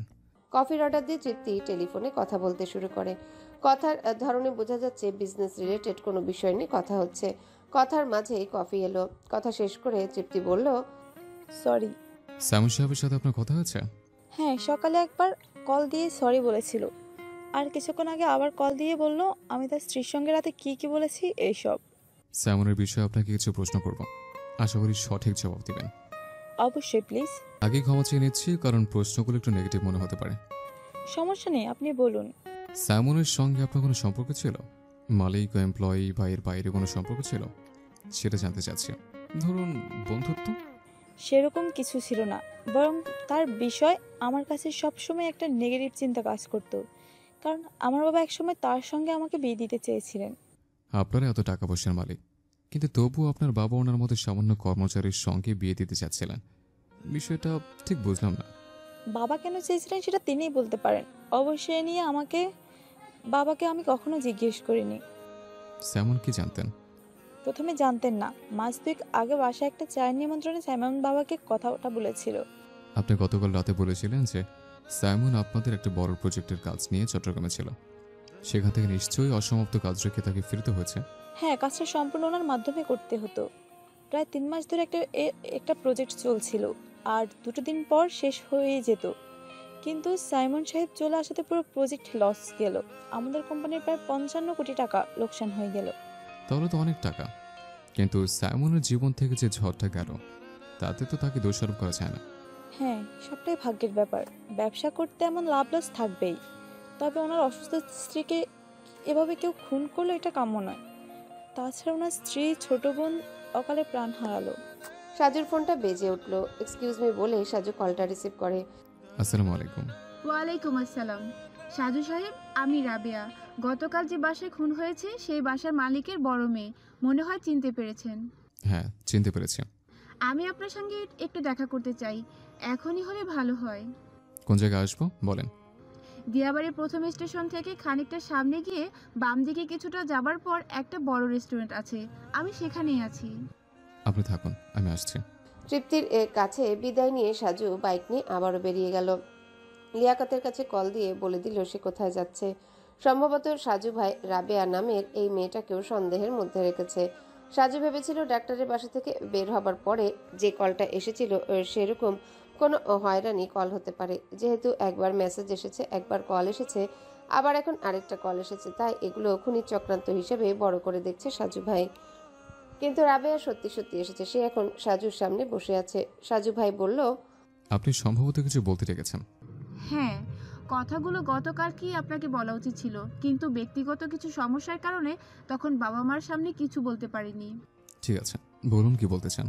সাইমন ভাইয়ের স্ত্রী আর আমার এক্স বয়ফ্রেন্ডের একসঙ্গেই ইউনিভার্সিটিতে পড়াশোনা করত। সাকিবের বেশ কিছু বিষয় নিয়ে নুরি ভাবির সঙ্গে ওর ঝামেলা ছিল। সাকিব নুরি ভাবিকে খুন করার পরিকল্পনাও করেছিল। সাজু ধরেই নিল রাবেয়ার বয়ফ্রেন্ডের নাম সাকিব। সে বলল, পরিকল্পনার কথা আপনি জানেন কিভাবে? কারণ পরিকল্পনাটা সে আমার সঙ্গে করেছিল, কিন্তু আমি ওর এমন প্রস্তাবে রাজি হইনি বলে আমাদের ব্রেকআপ হয়েছে। আপনি এটা গতকাল বলেন নাই কেন? বিরক্ত হয়ে প্রশ্ন করলো সাজু ভাই। সাজু ভাই, সেখানে আমার বাবা মা সবাই ছিল, তাছাড়া পুলিশের লোকও ছিল অনেক। সবার সামনে আমি এগুলো কিভাবে বলতাম বলেন? আর এইসব ঘটনা আরও 4 মাস আগের। সাজু কিছু বলতে যাবে তখনই সাজুর হোয়াটসঅ্যাপে হাসানের রিপ্লাই আসে। বন্ধ হওয়ার আগে সে নাম্বারটা উত্তরার দিয়াবাড়ি এলাকা ছিল। মেসেজ পড়ে সাজু রাবেয়ার দিকে তাকালো, বলল, আপনি এখানে মানে দিয়াবাড়ি কখন এসেছেন? আমি সকালেই এসেছি। এই রেস্টুরেন্টে ক্যাশ অ্যাকাউন্টে আমিই বসি। বিড়বিড় করে সাজু কিছু একটা বলতে লাগলো। কি বললো ঠিক বোঝা গেল না। সাজু তখনও মোবাইলের স্ক্রিনে তাকিয়ে আছে। রাবেয়া চারিদিকে একবার তাকিয়ে নিল। এরকম সময় সচরাচর রেস্টুরেন্টে মানুষ কম থাকে। বিকেল থেকে মানুষের পরিমাণ বাড়তে থাকে। তার মানে আপনি বলতে চাচ্ছেন খুনের সঙ্গে আপনার বয়ফ্রেন্ড সাকিব জড়িত আছে? মোবাইল সাইডে রেখে রাবেয়াকে প্রশ্ন করলো সাজু ভাই। যেহেতু সে আগে এরকম পরিকল্পনা করেছে, তাই সেটা অস্বাভাবিক কিছু নয়। আপনি চাইলে তাকে কেন্দ্র করে তদন্ত করতে পারেন। জানি না কতটা সফল হবেন। তাছাড়া কি এরকম একটা মানুষ আপনার বয়ফ্রেন্ড ছিল? সম্পর্ক আসলে কেমন সেটা বোঝাতে পারবো না। আমার মনে হয় নুরি ভাবি আমাদের বাসায় ভাড়া থাকেন, এটা জানার পরে সে ইচ্ছে করে আমার পিছনে লেগেছিল। কতদিনের সম্পর্ক ছিল আপনাদের? 3.5 মাসের মতো। তারপর তো সে নিজের কথা বলে, আমি সরাসরি তাকে নিষেধ করি। আপনি এই কথা কাউকে বলেননি কেন? সাইমন বা তার স্ত্রী এদের জানা নেই যে তাকে খুন করার জন্য কেউ সুযোগ খুঁজে বেড়াচ্ছে? না, আগেই বলেছি সাকিব রাজনৈতিক দলের সঙ্গে সংযুক্ত ছিল। আমার সবচেয়ে বড় দুর্বলতা আমার ছোট বোন। সাকিব বলেছিল যে আমি যদি কাউকে এসব বলি তাহলে সে আমার বোনের ক্ষতি করবে। কিন্তু এখন যে বলে দিলেন, ভয় হচ্ছে না? নিজের মধ্যে অপরাধবোধ কাজ করছে। শুধু মনে হচ্ছে আমি যদি আগে তাদের বলতাম তাহলে হয়তো তারা সতর্ক হয়ে পড়তো। সাকিবের সঙ্গে কিসের শত্রুতা সেরকম কিছু জানেন? কিছু বলেছে আপনাকে? না, বলিনি। আমি জানার জন্য অনেক চেষ্টা করেছি, কিন্তু জানতে পারিনি। আশা করি আপনি তদন্ত করলে সবকিছু জানতে পারবেন। ঠিক আছে, এতটুকু তথ্য জানানোর জন্য মেলা মেলা ধন্যবাদ। ডিবি অফিসার হাসানের পাঠানো তথ্যের উপর আর কোনো প্রশ্ন করেনি সাজু ভাই, কারণ প্রথম মেসেজ পাঠানোর পরে আবারও আরেকটা মেসেজ দিয়েছিল হাসান, সেখানে লেখা ছিল, দিয়াবাড়ি নয়, প্রিয়াঙ্কা সিটি। প্রথমে লোকেশন সেরকম বোঝা যাচ্ছিল না, সম্পূর্ণ এরিয়া দেখা যাচ্ছিল। সাজু বুঝতে পারছিল ডাক্তারের বাসায় বড়সড় কোনো গন্ডগোল নিশ্চয়ই আছে, কিন্তু প্রখর রোদে আর কোথাও যাবার মতো শক্তি পাচ্ছিল না। বাইক নিয়ে সরাসরি বাসায় চলে গেল। ভাবি তাকে দেখে অবাক হয়ে বলল, ধপাস করে সোফায় বসে শরীর এলিয়ে দিয়ে চোখ বন্ধ করে বিড়বিড় করে সাজু বলল, শরীরটা তেমন ভালো না ভাবি, বাইরে রোদে বেশিক্ষণ থাকতে পারি না। কি যে হলো? হাসানের বউয়ের নাম তাসনিম। দীর্ঘ 13 বছরের বিবাহিত জীবনে এখনো তাদের কোনো সন্তান হয়নি। দুজনেই ভালো ডাক্তার দেখালো, কিন্তু কারো কোনো সমস্যা ধরা পড়ল না। তবুও কেন জানি আল্লাহ তাদের পরীক্ষা নিচ্ছেন কেউ জানে না। হাসানের সঙ্গে সাজুর রক্তের কোনো সম্পর্ক নেই। খুলনার খালিশপুরে থাকাকালীন সময় প্রথম পরিচয় হয়েছিল। ঢাকার এই বাসায় সাজুর একটা রুম সবসময় বরাদ্দ করা থাকে। সাজু যেন হাসান বা তাসনিম এদের কারো আপন ভাই। সাজু ফ্রেশ হয়ে উজু করে এসে জোহরের নামাজ শেষ করলো। তাসনিম ততক্ষণে খাবার সাজিয়ে দিয়েছে। খাবার খেয়ে রুমে গিয়ে বিছানায় শুয়ে লিয়াকতের কাছে কল দিল সাজু ভাই। কল রিসিভ হতে সাজু বলল, আমি বাসায় আসছি, কিছুক্ষণ ঘুমাবো। তুই কি প্রিয়াঙ্কা সিটিতে ডাক্তার ওবায়দুল মাসুদের বাসার সামনে কাউকে টহলে রাখতে পারবে? কেন পারবো না, এক্ষুনি 3-4 জনকে পাঠিয়ে দিচ্ছি।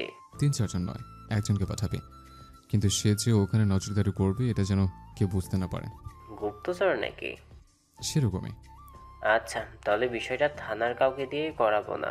আমার কিছু লোকজন আছে 14 নম্বর সেক্টরের ওখানে, ওদের দিয়ে করাবো। ঠিক আছে, মনে রাখবি কাজটা খুবই গুরুত্বপূর্ণ। চিন্তা করিস না, কাজ হবে। আরেকটা কাজ আছে। কি কাজ?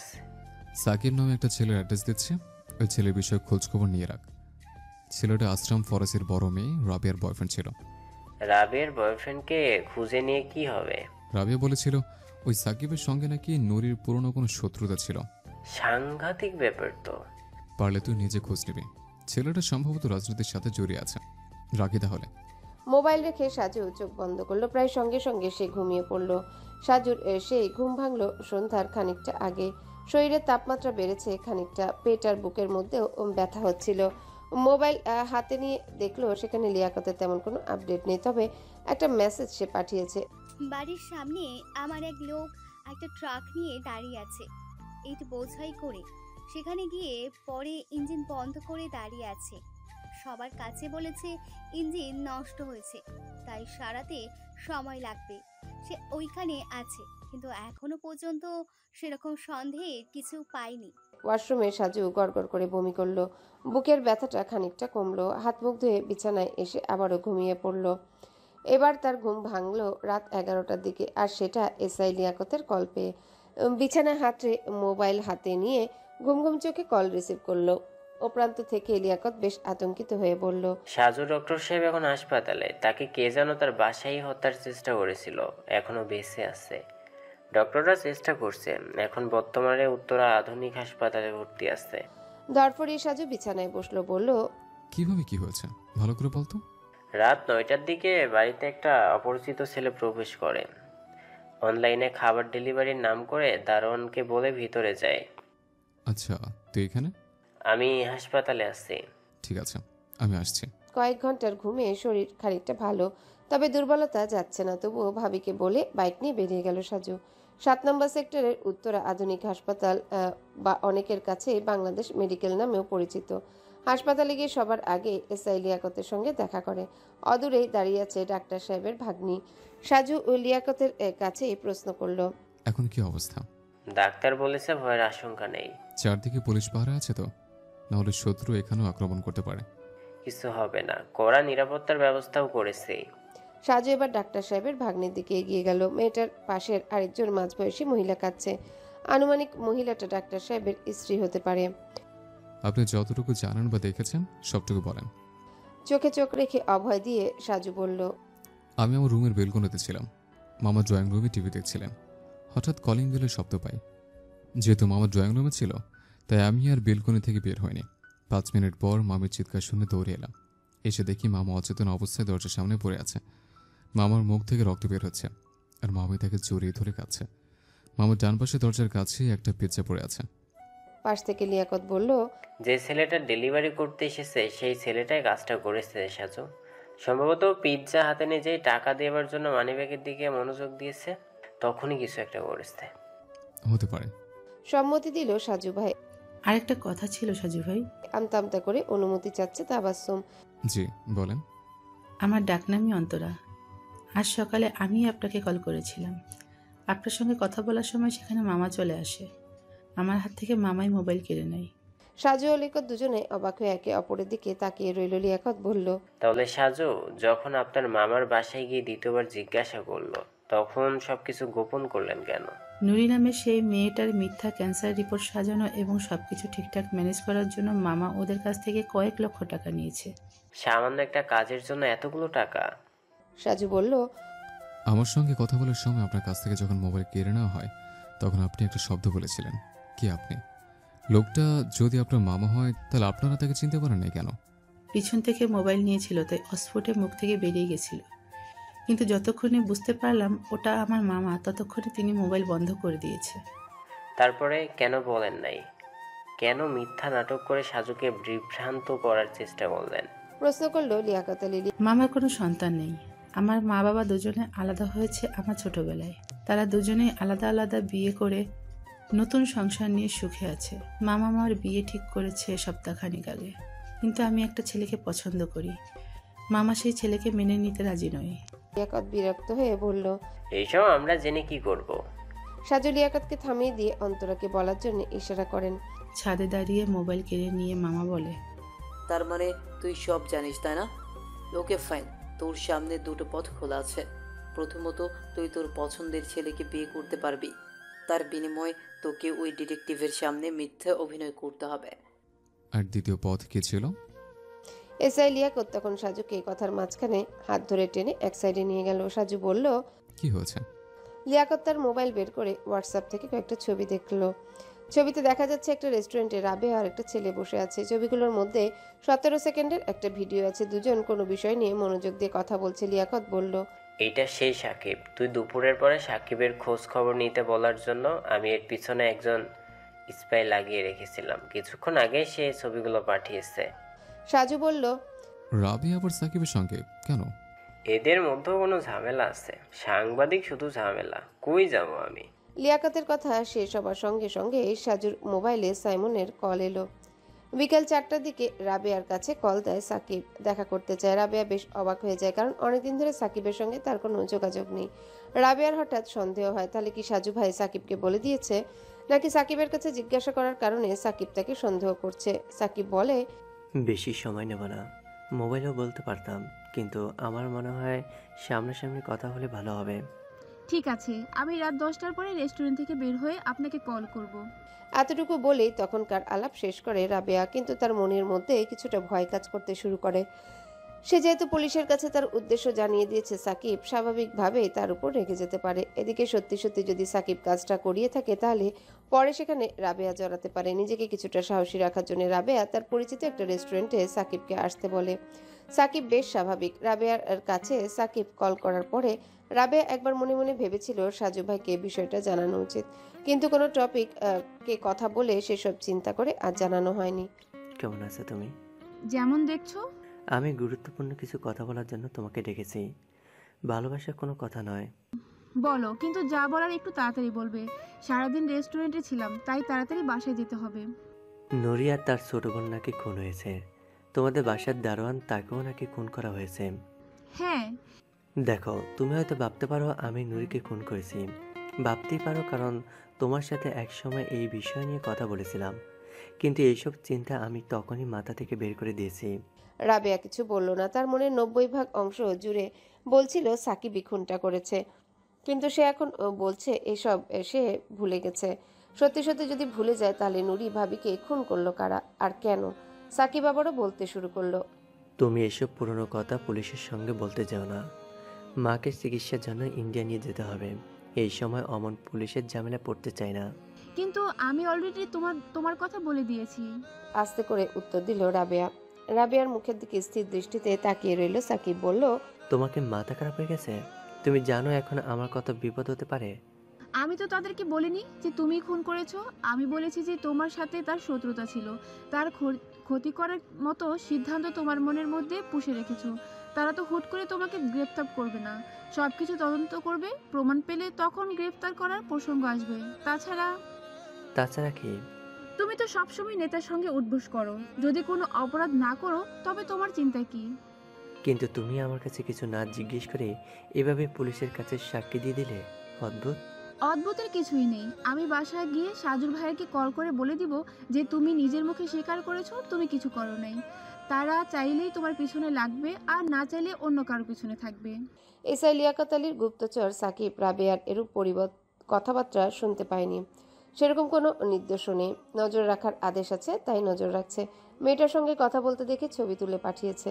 কিন্তু সাকিব ও রাবেয়ার মধ্যে যেসব কথা হয়েছে সেগুলো যদি সাজু বা লিয়াকত জানতো তাহলে তারা এটা নিয়ে সময় নষ্ট করত না। লিয়াকতকে তার গুপ্তচর জানায় ওরা বেশিক্ষণ রেস্টুরেন্টে ছিল না, কিছুক্ষণ কথা বলে দুজন বের হয়ে গেছে। কেউ কিছু খায়নি। ঘড়িতে তখন রাত 12টা। সাজু বলল, আমি বাসায় গিয়ে রাবের সঙ্গে আবার কথা বলে নেব। অবশ্য রাত হয়ে গেছে অনেক, এত রাতে কল দিয়ে কথা বলার চেয়ে কালকে না হয় কথা হবে। সাজু হাসলো, যে হাসির অর্থ সবাইকে তোর মতো মাথা মোটা ভাবিস বন্ধু। মুখে বলল, আমরা গুহার ভেতর নয়, সামান্য একটু অন্ধকার গলিতে আছে, কিন্তু তোর চোখে কালো সানগ্লাস, তাই তুই কিছু দেখতে পাচ্ছিস না। লিয়াকত হাসি মুখে বলল, তোকে দুপুরবেলা যতগুলো মেসেজ করেছিলাম সেখানে কিছু কোম্পানির নাম ছিল, সেগুলো ডিটেলস বের করেছিস? লিয়াকতের কাঁধে হাত রেখে সাজু আস্তে আস্তে বলল, সাইমন তার কাজের বিষয়ে খুব সিরিয়াস ছিল। এই কাজটা থেকে সে যেন সরে যায়, এর জন্য তাকেও ডাক্তারের মতো মোটা অঙ্কের টাকা অফার করা হয়েছিল, কিন্তু সাইমন সৎ থাকার কারণে সে প্রস্তাব প্রত্যাখ্যান করে। এটুকু সাইমনের কাছে শুনেছিলাম, আর সেজন্য তোকে ওসব খোঁজখবর নিতে বলেছে। অবশ্যই গুরুত্ব দিবে, ক্ষুদ্র থেকে অতি সাধারণ সবকিছু গুরুত্ব দিয়ে দেখবে, তাহলে চোখের সামনে গুহার অন্ধকার মনে হবে না, মিটিমিটি আলো চোখে পড়বে। সাজু আবারও অন্তরার কাছে এগিয়ে এলো। ডাক্তার সাহেবের স্ত্রী আপাতত চেয়ারে বসে আছে। সাজু ও লিয়াকত যখন কথা বলছিল তখন এক ডাক্তার এসে অন্তরার সঙ্গে কথা বলে আবারও চলে গেছে। সাজু বলল, কি বললেন ডাক্তার? অবস্থার অবনতি হচ্ছে, আইসিইউতে নিতে হবে। অন্তরার চোখে পানি। মামার নিদারুণ কষ্টে সে নিজেও খুব ভেঙে পড়েছে। সাজু বলল, ডাক্তার সাহেবের কোন আত্মীয় স্বজন আসেনি? ওনার তো সন্তান নেই, কিন্তু বাকি আর কি আছে এখানে? অনেকেই আছে, মামার এক বন্ধু আছে এখানে, মামা তো ডক্টর, সেই জন্য কোনো সমস্যা নেই, কিন্তু সময় যদি ফুরিয়ে যায় তাহলে তো হাজার মানুষ দিয়েও কাজ হবে না, তাই না সাজু ভাই? এত টাকা পয়সা সব কিছুই তুচ্ছ। এটা সাজুর চেয়ে বেশি আর কেউ জানে না। সাজুর মা মারা গেল ক্যান্সারে। মায়ের মুখটা তার মনে পড়ে না, কিন্তু মায়ের অনেক আদর করার কথা সাজু মনে করতে পারে।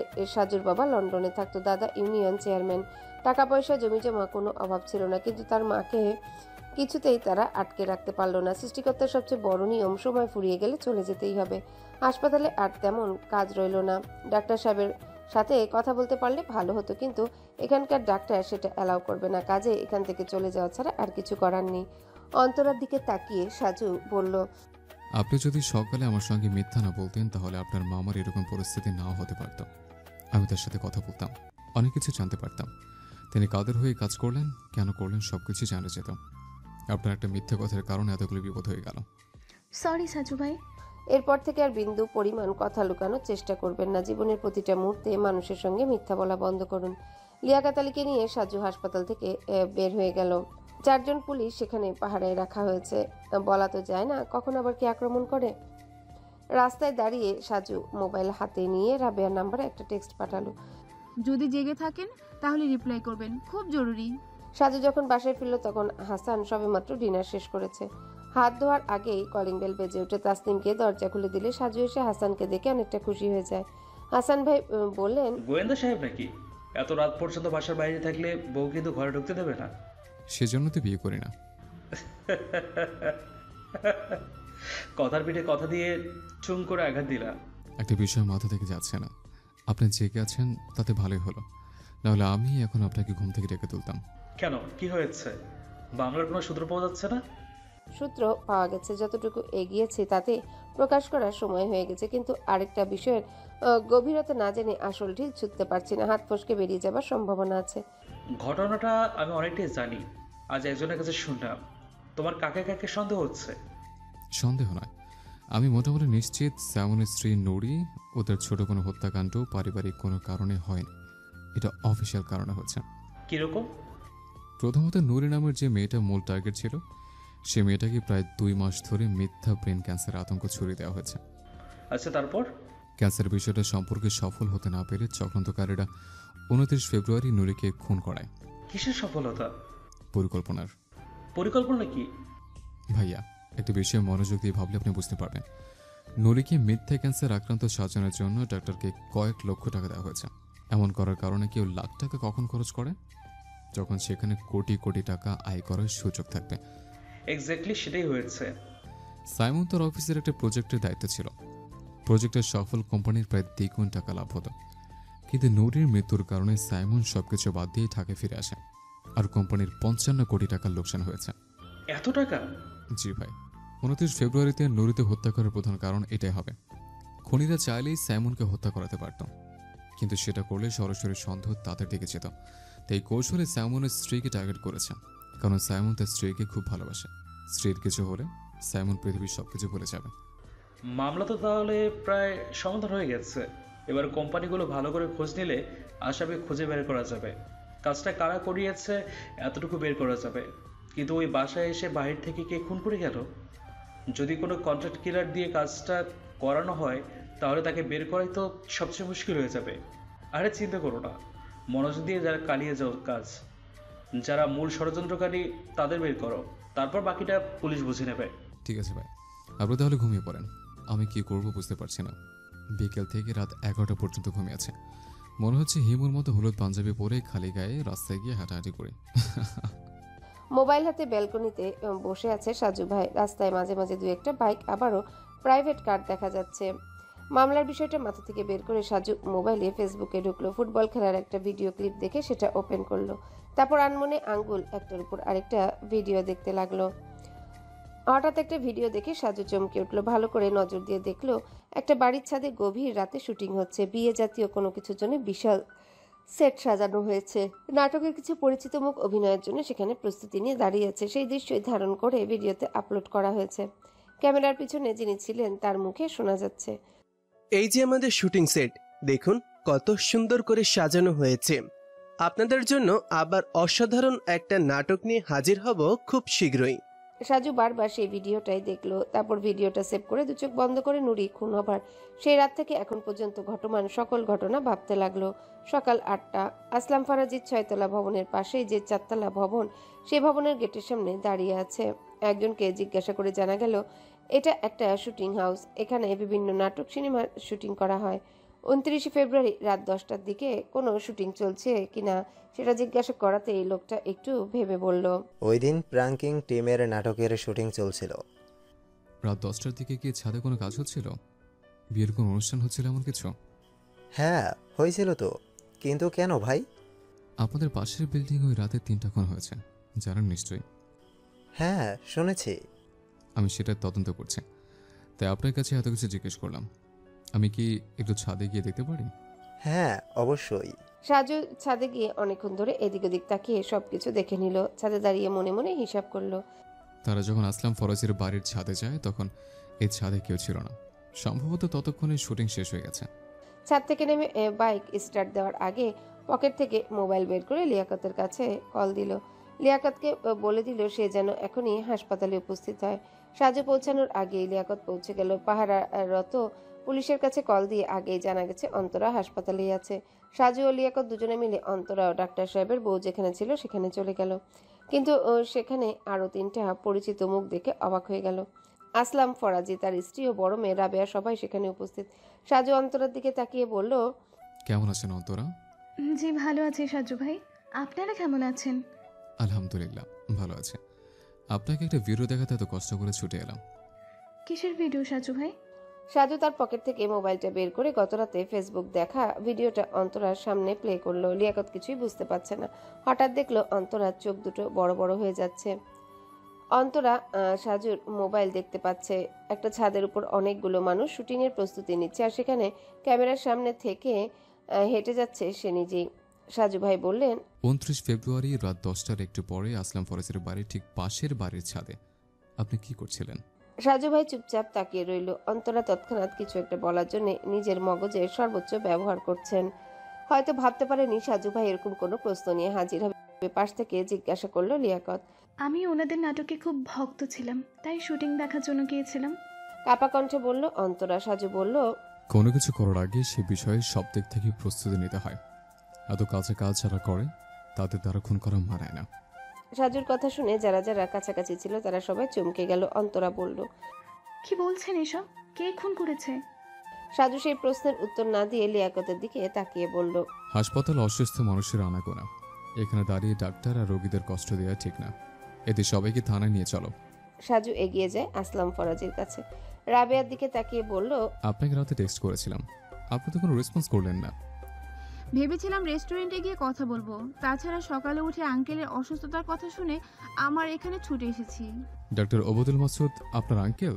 আমার স্ত্রী বন্ধু, এরা একসঙ্গে পড়াশোনা করত, তাই জানাশোনা আসে। আপনার একটু থানায় চলুন।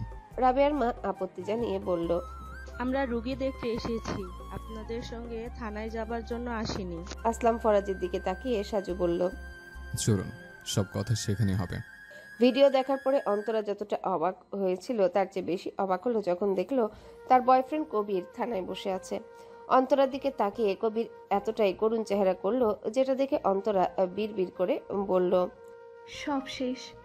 ওসি সাহেব, এসআই লিয়াকত আলী ও সাজুর সামনে মুখোমুখি বসে আছে অন্তরা ও কবির। খানিকটা কাছেই বসে আছে আসলাম ফরাজি ও তার স্ত্রী কন্যা। সাজু বলল, কবির সাহেব অলরেডি সবকিছু স্বীকার করে ফেলেছেন। মিথ্যা স্ক্রিপ্ট না সাজিয়ে যদি আপনি সবকিছু স্বীকার করেন তাহলে সময় নষ্ট হবে না। অন্তরা চুপ করে রইল। ওসি সাহেব বরিশালের মানুষ, কথার মধ্যে দু একটা বরিশালের শব্দ চলে আসে। সে বলল, মেয়ে মানুষের তো এত লোভ থাকা ভালো না। অন্তরা মাথা নিচু করে বসে আছে। কবিরকে এরা কিভাবে নিয়ে এলো সেটাই বুঝতে পারছে না। সে বারবার কবিরের দিকে তাকাচ্ছে। আর সাজু বুঝতে পেরে বলল, আপনার বয়ফ্রেন্ডই পিৎজা ডেলিভারি করতে আপনার মামার বাসায় গেছিল, তাই না? অবশ্য এমন গোপন কাজে বিশ্বস্ত সঙ্গী ছাড়া সফল হওয়া যায় না। রাতে ফেসবুকে ভিডিওটা দেখার পরে সাজু খুঁজে খুঁজে অন্তরার ফেসবুক আইডি বের করে। প্রথমে ডাক্তার ওবায়দুল মাসুদ, তারপর সেখান থেকে অন্তরা। যেহেতু অন্তরা নিজেই তার রিলেশনশিপের কথা গত রাতে শেয়ার করেছিল, তাই সাজু ধরেই নিয়েছিল আইডি থেকে বয়ফ্রেন্ডের সন্ধান পাওয়া যাবে, এবং পেয়েও গেল সেটা। বেশ কিছু পোস্টে তাদের একে অন্যের প্রোফাইল ট্যাগ করা। ভিডিওতে অন্তরার সঙ্গে আরেকটা ছেলেকে দেখার পর থেকেই সাজু ভাই কৌতূহল হয়েছিল। যদিও সেখানে অনেক মানুষ ছিল, কিন্তু একটা ছেলেকে তার কাছে একটু অন্যরকম লাগছিল। তারপর যখন অন্তরার আইডি পাওয়া গেল তখন সবকিছু আরো পরিষ্কার হয়ে যায়। ভিডিওর ছেলেটা অন্তরার বয়ফ্রেন্ড সেটা সম্পূর্ণ নিশ্চিত হয়ে যায় সাজু ভাই। আর সেজন্য সাজু ভাই লিয়াকতকে ছবি পাঠিয়ে বলেছিল ছেলেটা যখন সম্ভব হাসপাতালের আশেপাশে আসবে, তাকে পেলেই যেন গ্রেফতার করে থানায় নেওয়া হয়। কাজটা করার জন্য লিয়াকত নিজেই অন্ধকারে থাকতে হাসপাতালের সামনে চলে আসে সাধারণ মানুষের পোশাক পরে।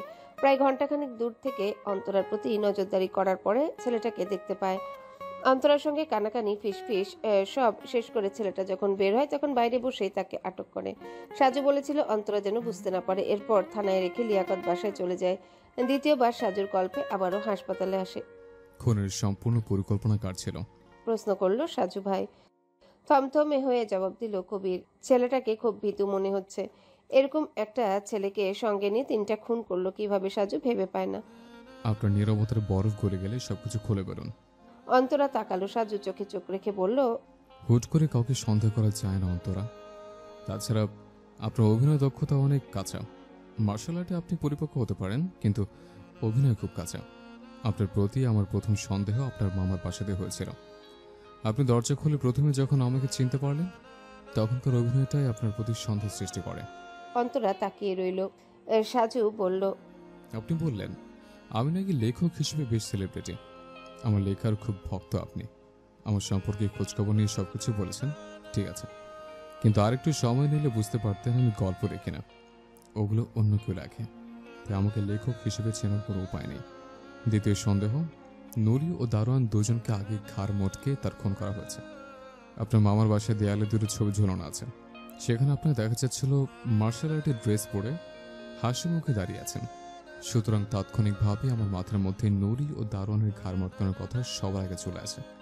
আপনার আর তৃতীয় আরেকটা ভুল হচ্ছে সিম নম্বর ব্যবহার করা। যে সিম দিয়ে ছাদে দাঁড়িয়ে আমাকে কল করেছিলেন একই সিম দিয়ে কবির সাহেবের সাথে পরে যোগাযোগ করা ঠিক হয়নি। সাজু আবারও বলল, আপনি কিভাবে সে বাসায় গিয়ে তাদের খুন করলেন সেটুকু জানতে চাই। শোরিং হাউসের উপর থেকে ছাদে গেছেন ততটুকু কবির সাহেবের মাধ্যমে আমরা জানি, বাকিটা বলেন। সাইমন ও নুরির মা বাবা সবাই থানায় এসেছে।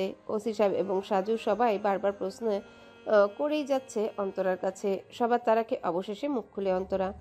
মামা যখন অজ্ঞাত মানুষের সঙ্গে নুরির ক্যান্সার নিয়ে বিভিন্ন চুক্তি করছিল, তখন আমি সব কিছু শুনে ফেলতাম। মামা সবসময় ছাদে গিয়ে কথা বলতো। সপ্তাহখানেক আগে একদিন হঠাৎ জানতে পারি নুরিকে খুন করার কন্ট্রাক্ট দিতে চায়, কিন্তু মামা প্রস্তাবে রাজি হয় না। সে বলে এমনিতেই আমি অনেক পাপ করেছি, মিথ্যা রিপোর্ট দিয়ে মেয়েটাকে অসুস্থ করে রাখছে, কিন্তু খুন খারাপের মধ্যে আমি নাই। টাকা দ্বিগুণ দিলেও করতে পারবো না, আমি ডক্টর, খুনি না। তখন টাকার বিষয়টা আমার মাথায় ঢুকে যায়। ছোটোবেলা থেকে টাকা পয়সার অভাবে জীবন আমার। যেহেতু আমি মার্শাল আর্টে দক্ষ, তাই রাতারাতি অনেক টাকা ইনকামের একটা নেশা আমার মধ্যে ঢুকে যায়। মামার মোবাইল থেকে আমি নাম্বারটা নিয়ে সেখানে কল ব্যাক করি। নাম্বার দেখে অবাক হননি? নাম্বারটাতে পরিচিত হবার কথা। হ্যাঁ হয়েছিলাম, কিন্তু আমি আমার নিজের পরিচয় গোপন রেখেছিলাম। যার সঙ্গে আপনার টাকা পয়সার চুক্তি হয়েছিল তিনি তো এখন থানায় উপস্থিত আছে, তাই না? হ্যাঁ আছে। সাজু একবার পেছনে তাকালো। আসলাম ফারাজি ঘামছে, টেনশনে মাথা এলিয়ে দিয়েছেন। অন্তরা বলল, আমি নাম্বার দিলে সেখানে কথা বলে চুক্তি ঠিক করে কবির। আমরা তাকে বলি যে ডাক্তার সাহেব আমাদের নাম্বার দিয়েছে, কিন্তু তবুও তিনি রাজি হচ্ছিল না। তারপর আমরা বলি তাদের পরিকল্পনা সবাইকে জানিয়ে দেওয়া হবে, তখন তিনি রাজি হন। তারপর 29 ফেব্রুয়ারিতে রাতে আমরা দুজন সব প্ল্যান করি। প্রথমে শুটিং হাউস থেকে 2 ফ্লোর উপরে ছাদে চলে যাই। ছাদে একটা রশির সঙ্গে গেটের চাবি ছিল, সেটা দিয়ে তালা খুলে ফেলি। তারপর আস্তে আস্তে নিচে গিয়ে নামি, কিন্তু পুরোপুরি নামার আগেই বুঝতে পারি খেয়ে যেন দরজার সামনে দাঁড়িয়ে কলিং বেল দিচ্ছে। একটু পর মেয়েটা ভেতরে চলে গেল। তখন দরজার সামনে গিয়ে মিস্টার চাবি দিয়ে দরজা খোলার চেষ্টা করি, কিন্তু তার আগে বুঝতে পারি দরজার লক খোলা। তাই দেরি না করে ভেতরে চলে যাই। সাইডের একটা রুমে গিয়ে বিছানায় মোবাইল বাজতে দেখে সেই মোবাইল হাতে নিয়ে আমি লুকিয়ে যাই। একটু পরে নুরির বোনটার রুমে এসে মোবাইল খোঁজে। আমি তখনও দাঁড়িয়ে আছি মূর্তি হয়ে। একটু পরে সেই বাহিরের মেয়েটা চলে গেল।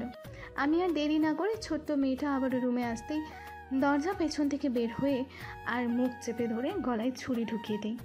মেয়েটা পৃথিবীর মায়া ত্যাগ করে, পরপারে চলে গেল সে। এরপর নুরির রুমে গিয়ে অপেক্ষা করি।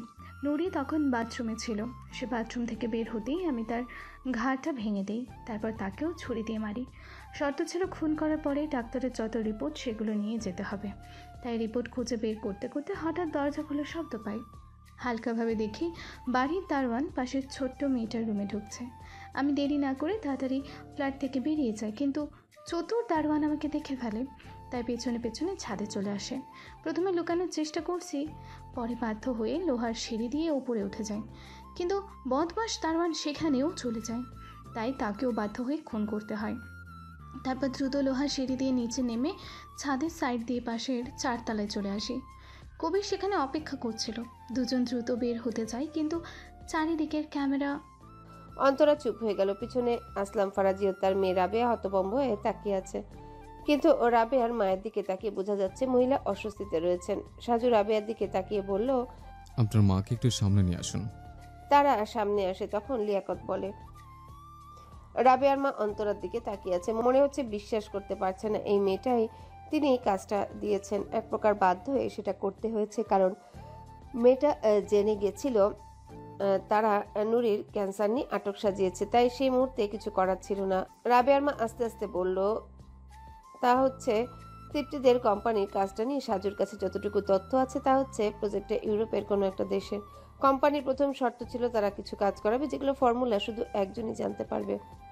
সে একজন সবার কাছ থেকে কাজগুলো আদায় করবে, অনেকটা খাবার রেসিপি করার মতো। কাজটা প্রথমে রাবেয়ার মাই যেই অফিসের জেনারেল ম্যানেজার সেখানে দেওয়া হয়েছিল, কিন্তু তাদের কিছু ত্রুটির কারণে বিদেশি কোম্পানিটা এই কাজ কেড়ে নিয়ে তৃপ্তিদের দিয়ে দেয়। আর তখন থেকে সব ঝামেলা শুরু। ডাক্তারের আগেই তার সাইমনের সঙ্গে সব কিছু নিয়ে কথা বলতে চায়, কিন্তু সাইমন রাজি হয়নি বলে নতুন পরিকল্পনা করে কোম্পানির জেনারেল ম্যানেজার রাবেয়ার মা মিথ্যা ক্যান্সারের নাটক সাজিয়ে দেয় যেন সাইমন তার স্ত্রীকে নিয়ে ব্যস্ত থাকে, আবারও চিকিৎসার জন্য কোথাও নিয়ে যায়। তাহলে তো কাজটা করতে পারবে না। কিন্তু যখন দেখলো সাইমন তবুও কাজের উপর বেশি গুরুত্ব দিচ্ছে, তখন আরও ক্ষেপে যায় আর শেষ মুহূর্তে এসে খুনের সিদ্ধান্ত নেয়। সেজন্য ডাক্তারের সঙ্গে পরামর্শ করার চেষ্টা করে যেন পৃথিবী থেকে সরানো যায়, কিন্তু ও ডাক্তার রাজি না হলে বেশি চিন্তায় পড়ে যায় তারা। তখনই কল আসে একটা ছেলের। সে জানায় সব কিছু কথার মাধ্যমে চুক্তিবদ্ধ হয়। সরাসরি সাইমনকে কিছু করেনি, কারণ তাহলে অফিসের চক্রান্ত সবাই সন্দেহ করবে, তাই নুরির মাধ্যমে মানসিক আঘাত করছে। আসলাম ফরাজি নিজের স্ত্রীর প্রতি তাকিয়ে ছিছি করলেন। রাবেয়া যেন বিশ্ববিদ্যালয়ে করতে পারছে না, তার মা সবকিছু চক্রান্ত করেছে। অন্তরাকে সাজু বলল, আপনার মামাকে কেন খুন করার চিন্তা হলো? মামা সব কিছুই বুঝতে পেরেছিল। সের জন্য বয়ফ্রেন্ডকে ডেলিভারি ম্যান সাজিয়ে নিয়ে আসেন, তাই না? 29 ফেব্রুয়ারি খুন করার পরে আমরা সবাই সেখান থেকে তদন্ত শেষে যখন বাসায় আসি, তখন আপনার বয়ফ্রেন্ড আমাকে মেসেজ করেছিল। আমি তখনই জানতে পারি নুরির ক্যান্সার ছিল না। নিজের মামাকে বারবার ধরিয়ে দেবার বেশ চেষ্টা করেছেন। অন্তরার মাথা চুপ হয়ে গেল। সাজু অস্বস্তিতে উঠে গেল সেখান থেকে। দ্রুত ওয়াশরুম গিয়ে আবারও বমি করলো। শরীর যেন আর সঙ্গ দিচ্ছে না। বাথরুম থেকে বের হয়ে সাজু ভাই ওসি সাহেবের দিকে তাকিয়ে বলল, স্যার, সবকিছু মোটামুটি রেডি, বাদীরা সবাই আছে। আপনার যেভাবে সুবিধা সেভাবে মামলা সাজিয়ে নিন। এমনভাবে দিবেন যেন মানুষের আর কেউ ক্ষতি না করে। ব্যস্ত রাস্তার একপাশে চায়ের দোকানের সামনে দাঁড়িয়ে আছে সাজু ভাই ও লিয়াকত আলী। লিয়াকত বলল, এই শরীর আর ভালো হবে না। আমার মায়েরও এরকম রোগ ছিল, তারপর এক সময় তো মা মারা গেল। হয়তো আমিও চলে যাব কোন এক শ্রাবণের দিনে। চেষ্টা তো করছি। ধুর পাগল, বললাম তো শরীরের বিশ্বাস নেই। বিয়ে করে সংসার করলাম, একটা বাচ্চা হলো, আর তখন যদি আমি মরে যাই তখন আরেকটা সাজু তৈরি হবে আমার মতো, তাই না? লিয়াকত কিছু বলল না। সাজু চা শেষ করে বিদায় নেবার জন্য হাত বাড়ালো। আপাতত তার আর কাজ নেই। বাইক নিয়ে রওনা দিল, কিন্তু পথিমধ্যে সাজুর আবারও বমি পেল। বাইক দাঁড় করিয়ে রাস্তার পাশে বমি করলো। এবার বমির সঙ্গে রক্ত বের হয়ে আসছিল। এক রিকশাওয়ালাকে রিকশা দাঁড় করিয়ে সাজুকে এসে ধরলো। সাজু সেই লোকটার দিকে করুণ দৃষ্টিতে তাকিয়ে রইল। হ্যালো বন্ধুরা, পরবর্তী পার্ট খুব তাড়াতাড়ি আসবে, তো সবাই অপেক্ষায় থাকো। আর চ্যানেলটি যারা এখনো সাবস্ক্রাইব করোনি তারা পরবর্তী পার্ট দেখার জন্য চ্যানেলটি সাবস্ক্রাইব করে রেখো। ধন্যবাদ সবাইকে, আমাদের সাথেই থেকো।